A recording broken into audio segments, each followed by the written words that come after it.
2 குண்டு வயித்துல பாஞ்ச பிறகு உழைக்கிறது ரொம்ப கஷ்டம்.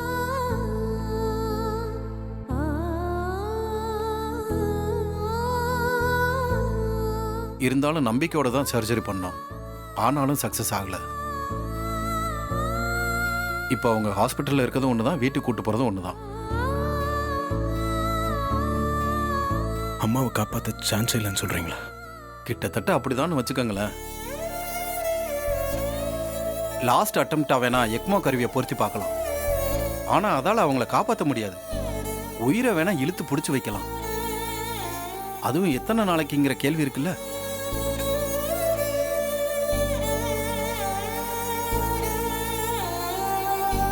டாக்டர், தப்பா எடுத்துக்காதீங்க. வேற யாராவது ஸ்பெஷலிஸ்ட் வர வச்சு பார்ப்போமா? ஃபாரினுக்கு கூட கூட்டு போலான்னு டிஸ்கஸ் பண்ணி பார்த்தோம். ஏர் ஆம்புலன்ஸில் கொண்டு போகிற அளவுக்கு அவங்க ஹெல்த் கண்டிஷன் இல்லை. ஆனால் இப்போ இருக்கிற ஒரே ஆப்ஷன் எக்மோ கருவியை பொறுத்துறது மட்டும்தான். இனிமே என்ன பண்ணலாம்னு நீங்கள் தான் சொல்லணும். நீங்கள் இப்பயே சொல்லணுன்ற அவசியம் இல்லை. உங்கள் ஃபேமிலி மெம்பர்ஸ்கிட்ட டிஸ்கஸ் பண்ணிட்டு வந்து சொன்னால் போதும்.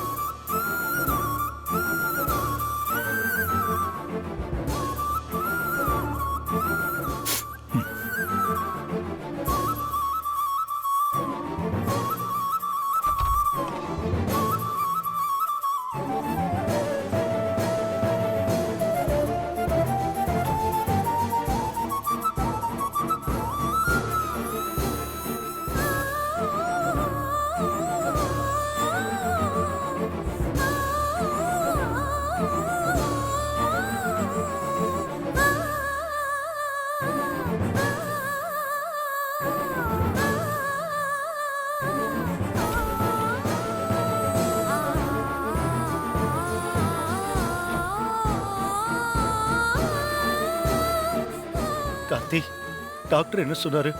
அம்மாக்கு எப்படி இருக்கு? ஏன் அழற? ஏய் கார்த்தி, ஏன் அழுகுற? அம்மாக்கு ஏதாவது ப்ராப்ளமா?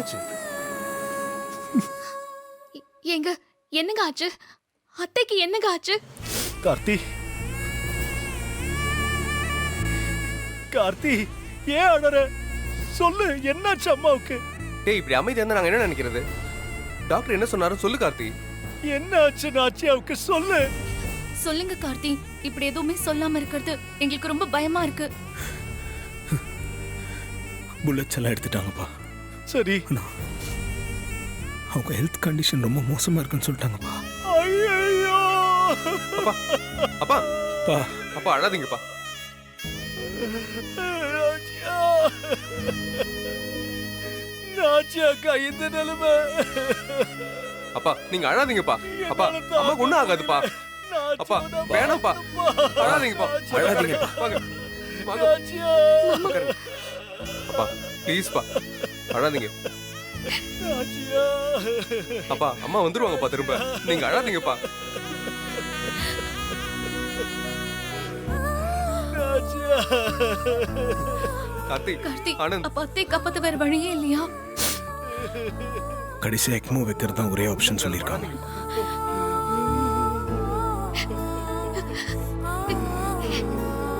ஏங்க, அத்தைக்கு அந்த கருவியை பொறுத்து சொல்ல வேண்டியதானே? நமக்கு அத்தை உயிர் தானங்க முக்கியம். மனசு தளர விட்டுறாதீங்க. அத்தை உயிரை காப்பாத்த கிடைக்கிற எந்த ஒரு வாய்ப்பையும் நம்ம மிஸ் பண்ண கூடாது. ஏதாச்சும் ஒரு அதிசயம் நடந்து அத்தை பொழைச்சிருவாங்க பாருங்க.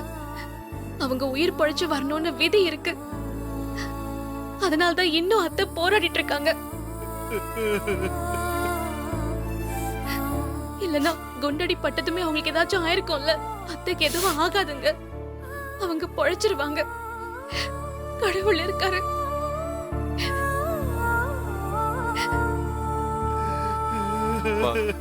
அழாதீங்கப்பா. கார்த்தி சொல்லு கார்த்தி.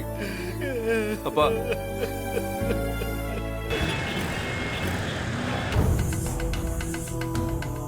அந்த வீடியோகிராஃபர் கிட்ட நம்ம அபிராமியை சுட்ட எவிடன்ஸ் இருக்கு. அந்த மெமரி சிப்பை மட்டும் அவன் கிட்ட இருந்து எப்படியாவது பறிச்சுட்டா போதும். அது ஒண்ணுதான் நமக்கு எதிரா இருக்கிற எவிடன்ஸ். அந்த எவிடன்ஸையும் அழிச்சுட்டா போலீஸால நம்மள எதுவும் செய்ய முடியாது. நம்மளோட ஃபிங்கர் பிரிண்ட்ஸும் அந்த துப்பாக்கியில இல்ல. ஒருவேளை போலீஸ் சந்தேகத்தின் பேர்ல அரெஸ்ட் பண்ணிட்டு போனா கூட எவிடன்ஸ் இல்லாம அவங்களால எதுவும் செய்ய முடியாது. வெளியே விட்டுருவாங்க. போலீஸ் ஒரு பக்கம் அந்த வீடியோகிராஃபர் கிட்ட எவிடன்ஸ் கேட்டு விரட்டுது. ஆனந்தும் அருணும் அவனை தேடி போனப்போ பிடிக்க முயற்சி பண்ணிருக்காங்க. மொத்தத்துல அவன் குழம்பி போய் பயத்துல இருப்பான். இந்த சிச்சுவேஷனை நம்ம பயன்படுத்தி அவனை மிரட்டி அந்த சிப்பை நம்ம வாங்கிடணும்.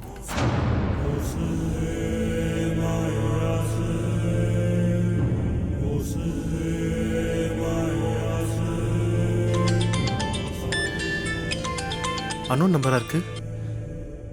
ஹலோ. டேய், உனக்கு உயிர் மேல ஆசை இருந்தா அந்த வீடியோ எவிடன்ஸை என்கிட்ட கொடுத்துரு. அதுதான் உனக்கு நல்லது.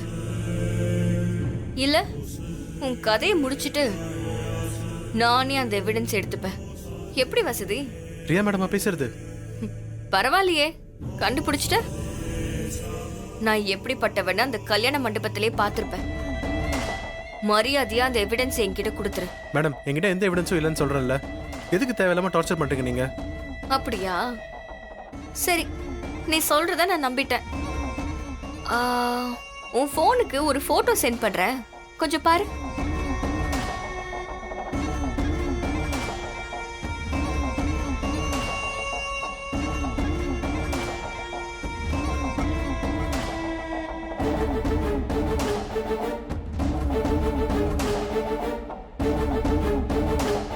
அது யார் போட்டோன்னு தெரியுதா? என் தங்கச்சி போட்டோ. உன் தங்கச்சி அவளோட பர்த்டேக்கு நீ வருவன்னு ரொம்ப ஆசையா இருக்கா. ஆனா நீ அவளோட டெத் டேக்கு தான் போவ. என்ன மேடம் சொல்றீங்க? ஆமா, நீ தான் எவிடன்ஸ் இல்லைன்னு சொல்லி உன் தங்கச்சியை கொல்ல சொல்றியே. அப்புறம் எப்படி உன் தங்கச்சி உயிரோட இருப்பா? மேடம், ஏய், என்ன மத்த பொண்ணுங்க மாதிரி ஈஸியா எடை போட்டுறாத. உன்னோட ரூமுக்கு போய் எல்லாத்தையும் அலசி ஆராய்ஞ்சு உன் ஜாதகத்தையே என் கையில வச்சிருக்கேன். மேடம் மேடம் என் தங்கச்சி எதுவும் பண்ணிடாதீங்க. இப்போ உங்களுக்கு என்ன வேணும்? That's good. சரி, இப்போ நீ எங்க இருக்க? கோயம்பேடுல என் ரூம்ல இருக்க மேடம். உனக்கு ½ டைம் தரேன். நீ உடனே புறப்பட்டு வலசரவாக்கம் EB ஆபீஸ்க்கு பக்கத்துல ஒரு கிரவுண்ட் இருக்கு. அந்த கிரவுண்டுக்கு வீடியோ இருக்கிற மெமரி சிப்போட வந்துரு. நானும் அங்க வந்துடுறேன். சரிங்க மேடம். வரேன்னு சொல்லிட்டு என்னை ஏமாத்துன உன் குடும்பத்துல ஒருத்தரும் உயிரோட இருக்க மாட்டாங்க. இல்ல மேடம், நான் கரெக்டா வந்துடுறேன். சீக்கிரமா வந்து சேரு.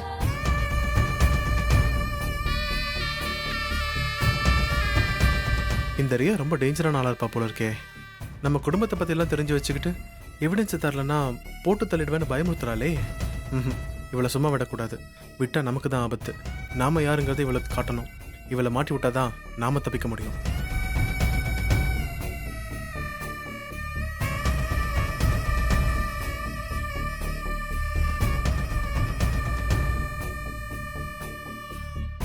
ரியா,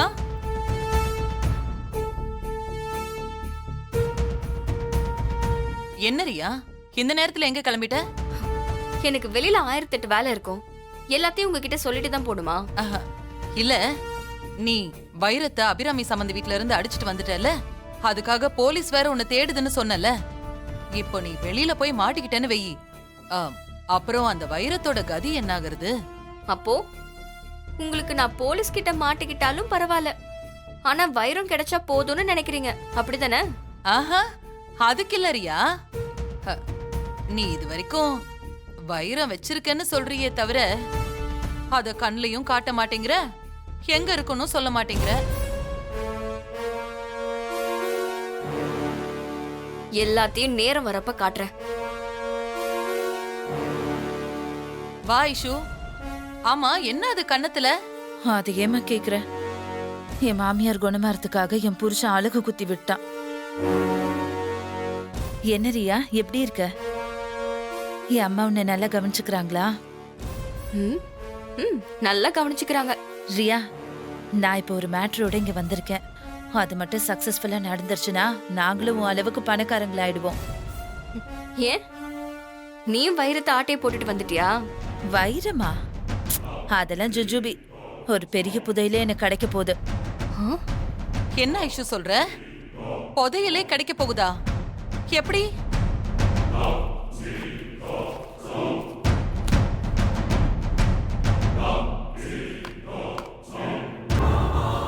இப்படி ஹே, என்ன லூசா நீ? இந்த சோப்பு கட்டியை தான் புதையல்னு சொல்றியா? சோப்பு கட்டிய பார்க்காத, அதுல இருக்கிற அச்ச பாரு.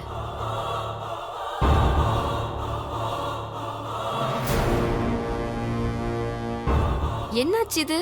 என் மாமியார் வீட்ல இருக்கிற நகைங்க, பணம் வச்சிருக்கிற பீரோ சாவியோட அச்சுதான் இது. இத வச்சு கல்லு சாவி ரெடி பண்ணி பீரோல இருக்கிற மொத்த நகை பணத்தையும் அடிக்க போறேன். ஏய், இந்த மாதிரி ஏடா கூடமா ஏதாவது செஞ்சு மாட்டிக்காத. ஏன் உனக்கு பொறாமையா இருக்கா? நாங்களும் உனக்கு ஈக்குவலா பணக்காரங்களாயிடுவோன்னு பொறாமைப்படுறியா? ஏய், நீ அந்த வீட்லயே மருமகளா இருக்க, மாட்டிக்கிட்டா பிரச்சனைன்னு தான் சொன்ன. அதோட நீ நினைக்கிற மாதிரி எல்லாம் கள்ள சாவி ஈஸியால செஞ்சிட முடியாது. ஏன் முடியாது? கள்ள சாவியை செய்யறவன் உன்னை போலீஸ்ல மாட்டி விட்டுருவான். ஒரு சாவியை காட்டி அதுக்கு டூப்ளிகேட் செய்ய சொன்னா ஈஸியா செஞ்சு கொடுத்துருவான். அப்ப எந்த டவுட்டும் வராது. நீ இப்படி அச்சு எடுத்துட்டு போய் சாவி பண்ண சொன்னா அவன் இதுல ஏதோ திருட்டுத்தனம் இருக்குன்னு தெரிஞ்சுக்கிட்டு போலீஸ்ல புடிச்சு கொடுத்துருவான்.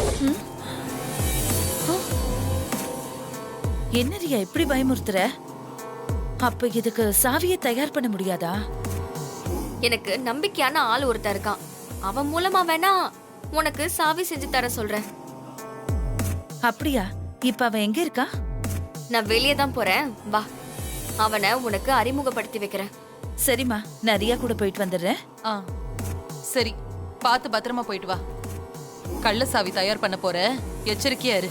அதெல்லாம் நான் பாத்துக்கிறேம்மா. நீ வா ரியா. வா போலாம்.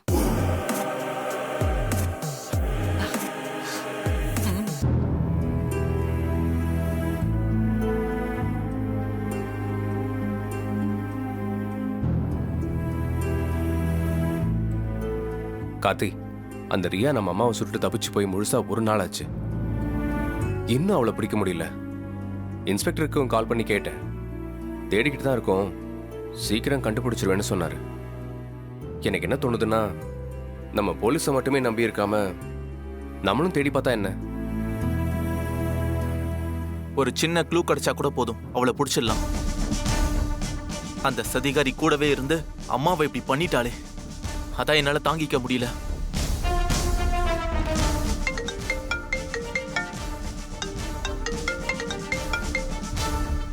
ஹலோ சார், நான் தான் வீடியோகிராஃபர் சுரேஷ் பேசுறேன். நாங்கள் உங்களை தான் தேடிட்டு இருக்கோம். எங்கேருந்து பேசுகிறீங்க? சரி, நீங்கள் ஏன் தலைமறைவாக இருக்கீங்க? அந்த ரியா சுட்டதுக்கான எவிடன்ஸ் உங்ககிட்ட தானே இருக்கு. அந்த எவிடன்ஸை வச்சு தாங்க அவளுக்கு தண்டனை வாங்கி கொடுக்க முடியும். சார், அந்த எவிடன்ஸ் உங்ககிட்டயோ இல்லை போலீஸ்டே கொடுத்தா என்னை கொண்டுடுவேன்னு அந்த ரியா மிரட்டுறா. இப்போ கூட அந்த மெமரி சிப்பை கேட்டு என்ன ஒரு இடத்துக்கு வர சொல்லியிருக்கா. எங்கே வர சொல்லியிருக்கா? வலசரவாக்கம் இபி ஆஃபீஸ் பக்கத்தில் இருக்கிற ஒரு கிரவுண்டுக்கு வர சொல்லியிருக்கா. வரலன்னா என் குடும்பத்தையே காலி பண்ணிடுவேன்னு மிரட்டுறா. சரி, நீங்கள் எனக்கு இதில் ஹெல்ப் பண்ணுங்கள். உங்கள் ஃபேமிலிக்கு எந்த பிரச்சனையும் வராமல் நான் பார்த்துக்கிறேன். நீங்கள் பாதுகாப்பு கொடுக்குறேன்னு சொல்கிறதால நானும் உங்களுக்கு ஹெல்ப் பண்ணுறேன் சார். இப்போ நான் அந்த ரியா வர சொன்ன இடத்துக்கு தான் போகிறேன். ரியாவும் அங்கே வந்துடுவா. நான் அவகிட்ட சிப்பை கொடுக்குற மாதிரி பேரம் பேசிட்டு நேரத்தை கடத்துறேன். நீங்கள் அதுக்குள்ளே அங்கே வந்துட்டா அவளை கண்டிப்பாக பிடிச்சிடலாம். சரி, நான் உடனே வரேன். அந்த ஃபோட்டோகிராஃபர் சுரேஷ் தான் பேசினான். ரியாவனை மீட் பண்ணுறதுக்கு இபி ஆஃபீஸ் பக்கத்தில் கிரவுண்டுக்கு வர சொல்லியிருக்கான். நான் உடனே அங்கே போகிறேன். நீ உடனே போலீஸ்க்கு இன்ஃபார்ம் பண்ணிடுறேன். சரி, நாங்களும் உன் கூட வந்தால் அவனுக்கு ஹெல்ப்ஃபுல்லாக இருக்கும்ல? இல்லை, நீங்கள் இருந்து அம்மாவை பார்த்துக்க. நீ போலீஸ்க்கு இன்ஃபார்ம் பண்ண. சரி கார்த்திக்.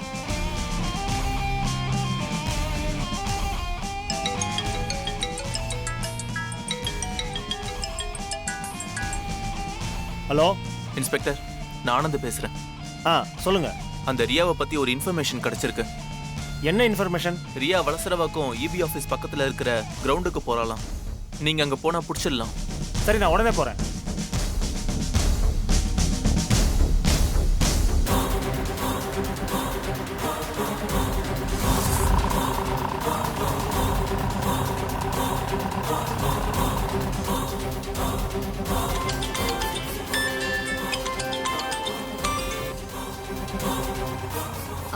இப்போ எங்க இருக்க?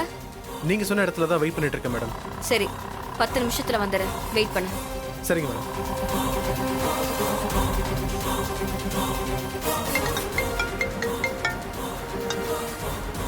சொல்லுங்க.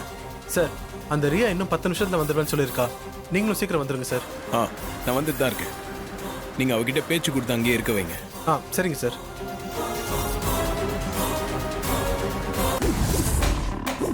ஐஸ்வர்யா, அந்த சோப்பு கொடு.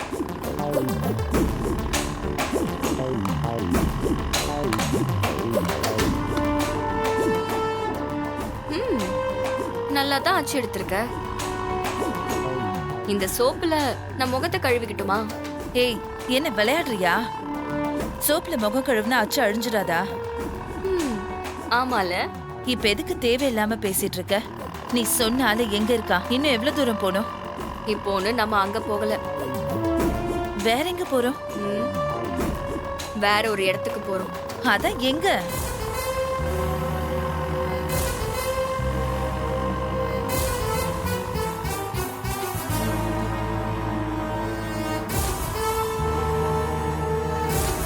ஏ ரியா, இந்த விளையாட்டுக்கெல்லாம் நான் வரல. நான் இப்படியே ஓடி போயிடுறேன். என்ன விட்டுரு. ஏய், நான் சொல்றபடி நீ செய்யலனா உன் சோப்பை நான் உடைச்சு போட்டுருவேன். ஏய் ஏய், அப்படிலாம் பண்ணிராத. பணக்காரி ஆகணுங்கிறது என் பல வருஷ கனவு. அதை டெமாலிஷ் பண்ணிராத. அப்படின்னா வாயை மூடிட்டு நான் சொல்றத செய். நீ சொல்ற மாதிரி செஞ்சனா நாளை ஜெயிலுக்கு போக வேண்டியிருக்கும். உன் கூட சேராதன்னு என் மாமியார் சொன்னாங்க. அதை கேட்காம உன் கூட பழகுனதுக்கு நல்ல பரிசு கொடுக்கற. ஏய், வாயை மூடிட்டு வா. இல்லனா அந்த அபிராமி மாதிரி உன்னையும் அம்மாவையும் ஐசியூக்கு அனுப்பிடுவேன். உன் மாமியாருக்கு பக்கத்துல பெட் காலியா தான் இருக்கான். போறீங்களா?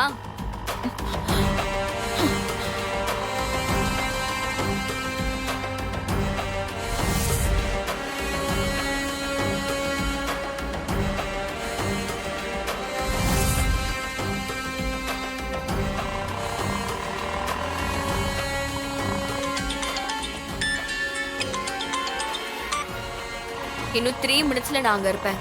வெயிட் பண்ணு. Okay madam. ரியா, ஒரு பேச்சுக்கு கேக்குறேன்.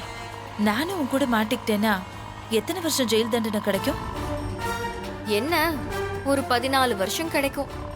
ஐயோ, அப்ப நான் தலையெல்லாம் நரைச்சு கிழவியாதான் வெளியில வருவேனா? நான் சொல்றபடி செஞ்சா நீ ஜெயிலுக்கு போக வேண்டிய அவசியமே இருக்காது. யூத்தாவே இருக்கலாம்.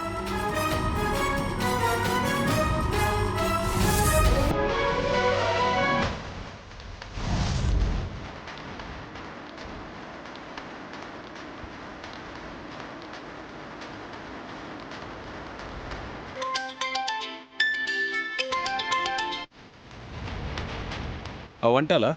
இன்னும் கொஞ்ச நேரத்தில் வந்துடுவாங்க சார். சரி, ஓகே. நானும் பக்கத்தில் வந்துட்டேன். சரிங்க சார்.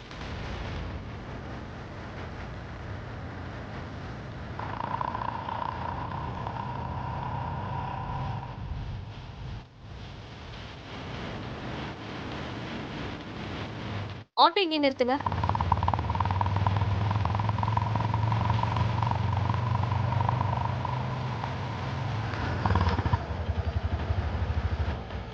ஏய், இங்கதான் இறங்கணும். முகத்தை மூடிக்கோ.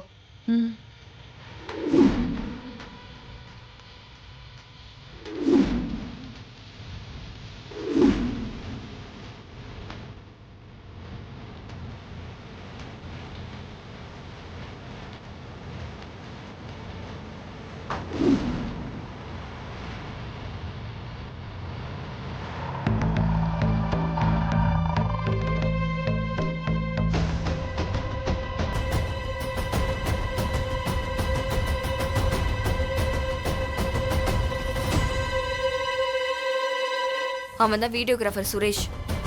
அவன்கிட்ட தான் அபிராமியை நான் சுட்ட எவிடன்ஸ் இருக்கு. அது என் கைக்கு வந்தாதான் என்னால தப்பிக்க முடியும். நீ என்ன பண்றனா, அவன்கிட்ட போய் நான் தான் ரியான்னு சொல்லு. அவன் ஒரு மெமரி சிப்பை கொடுப்பான். அதை வாங்கிட்டு வந்துரு. அவனுக்கு நான் ரியா இல்லைன்னு ஏதாவது சந்தேகம் வந்துடாதா? அதெல்லாம் வராது. அதான் புடவையில முகத்தை மூடி இருக்கல. சரி சரி, என் சோப்பு கொடு. நான் சொன்ன காரியத்தை செஞ்சுட்டு வா. அதுக்கப்புறம் சோப்பு கொடுக்குறேன். போ போ.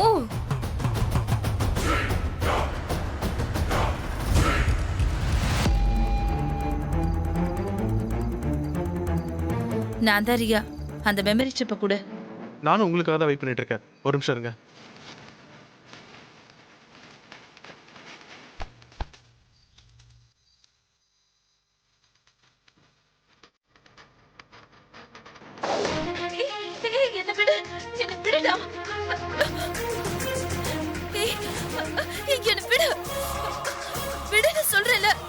இன்னும் வீடியோகிராஃபர் இப்படி பண்ணிட்டான். நாம ஒரு பிளானோட வந்தா அவன் ஒரு பிளானோட வந்திருக்கான்.